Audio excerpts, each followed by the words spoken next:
If you are constantly feeling that there needs to be more within your business, that it has the capacity to be more, that it has a voice that is not yet unlocked, then what's happening is that your soul expression is wanting more voice and more presence in your business. So how do we manage that?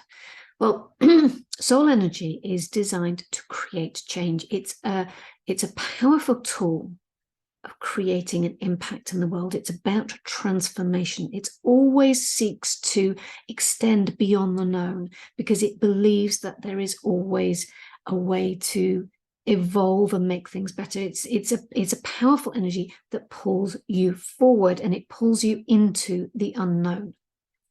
So when you want to bring more soul expression into your business, you need some tools to be able to do that, because otherwise it can feel very unwieldy, and it can also feel a little bit scary because you don't know how to anchor that huge energy that is within you, is magnitude of the energy that's within you. You don't know how to anchor that into action, and certainly don't know how to put it into the context of the current structures that we have for business. So it kind of gets a little bit complicated, and because it can be a little bit overwhelming as well, we tend to sort of like back off it a little bit. So I've got some tools that will help you accept more of the magnitude of that energy and find a way to express it through your business, so that your business becomes a tool of your own self-expression and self-actualization. So it becomes a tool of your soul and an expression of your soul that you know is bringing very positive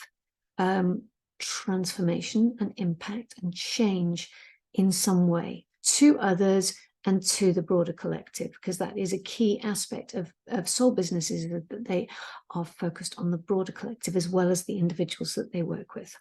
So I've got 4 activities that you can work through to try and bring more of that into your day-to-day reality of business and also into your strategy. So let's dig in.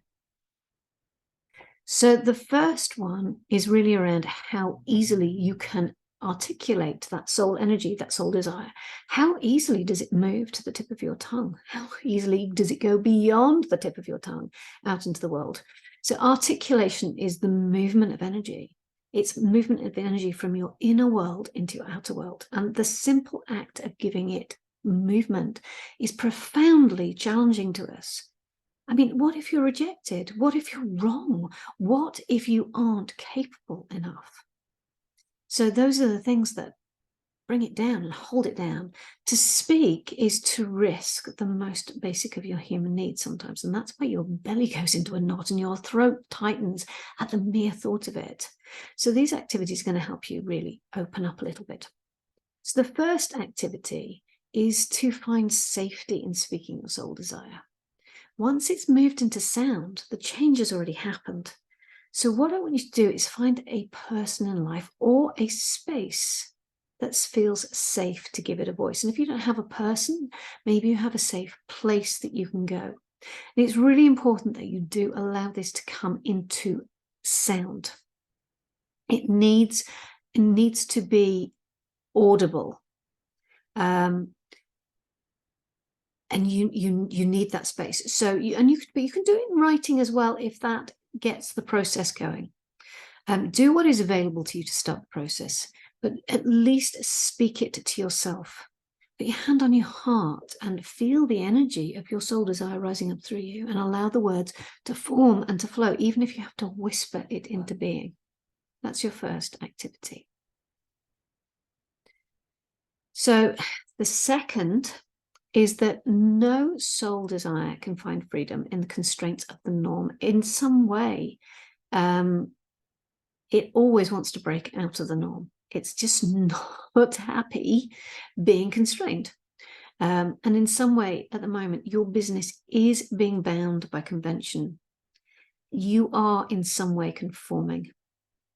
So you need to get really honest with yourself. When you think about what you're doing in your business now, what isn't feeling right about how you're approaching your business, about the things that you're doing? And honestly, that piece or pieces, they're going to be niggling away at you for some time. And if something doesn't feel good, are you pursuing it because you feel you should, or because you fear that doing it another way, or because you aren't sure what the alternatives are that are open to you? Those are all valid reasons for doing it. But they're also very valid reasons to challenge, because you are a creator. You are not bound to convention. You are meant to change it. So when you conform, you hide your light. You're compromising your message to make yourself acceptable, perhaps. If so, what could you do instead? So I want you to imagine yourself in a space that has no form. So it's a completely formless space. Your hands are your tools of expression. How would you create your business, or just an aspect of it, if that's more accessible to you, without reference to what you feel you should be doing? Because a creator is free to do what they want to do, and you are free. The restriction of what we have collectively created binds us to patterns of behavior and response, and we need to step outside of that to connect to our true creativity. So visualizing your response without any factors influencing how you create it is going to help you break some of those patterns. So if you take yourself into that formless space, then you can, and just, these are your tools of creation, and you just take yourself into a space that has no preset notions of what should be happening, then you will unlock an aspect of your soul expression.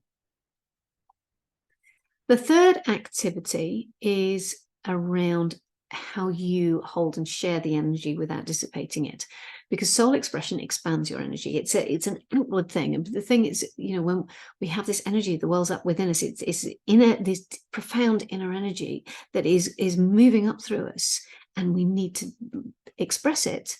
Then the risk is that as we express it, our ability to hold our center dissipates.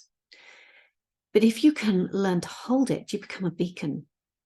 Passion energy definitely needs to flow. If you think of a great orator, maybe that's inspired you, you're going to have an idea of how their energy is held and extended. It kind of sweeps you up. But on the flip side, you might have come across somebody who's very passionate, but is also consumed by that energy. And they get themselves into a place where that passion and that desire to give something a voice is so intense that it eats them up. And those are the people that quite often appear and then disappear, because they just go through these highs and lows, profound highs and lows.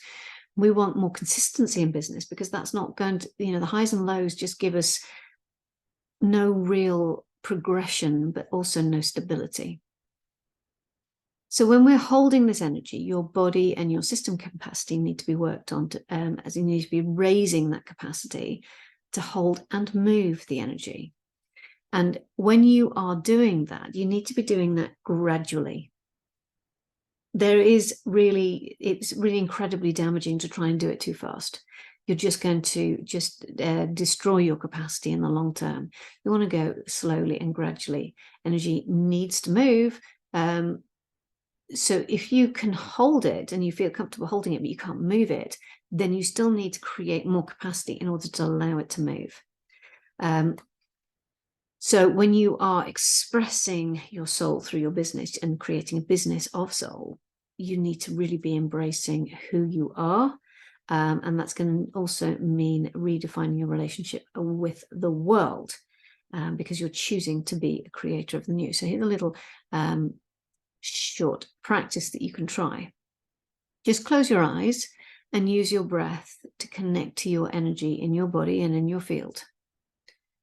Use your breath to expand your energy, then moving it outwards. So as you're breathing in and breathing out, you're really aware of how your energy field is moving with the breath. So as you're inhaling or you're exhaling, whichever is coming naturally to you, as you're extending it, you're extending your energy with one breath. And as you inhale or exhale, you are then contracting your energy back again. So I want you to recall your energy back to the center. Breathe it out, extend it, breathe it back in again, so that you are controlling the movement. You're connected deeply to the movement. So you can expand your energy as far as you can comfortably, and then call it back again. And you want to keep on doing that until your capacity just keeps growing. And remembering that it is a journey, not a destination. There's no magic wand here. There's just an unfolding. There's an unconscious choice to emerge from behind those protective veils that we've all put up. And then finally, we are on to the final activity we have, is to see yourself standing at a threshold. On this side is who you are now within your business. And on the other side is who you are in your fullest soul expression and the power in your business. And I want you to just step over the threshold and receive that energy of who you are when you are in full soul expression. Just observing your body's reaction, seeing it with different ideas, with different eyes, feeling the shift in the energy, seeing how you're walking with a different grace, embracing your soul energy, sharing its light. Just feeling how this energy moves through every cell of you, within you, and is part of you, how it changes your expression and it changes your presence. I want you to really capture, as you step through the threshold, capture that sensation in your body so that you can come back to now holding that within. So you can hold that energy, or even just a fraction of it, in your business today. So what is one thing that you can do to embrace that energy and break the patterns that hold your soul expression in check?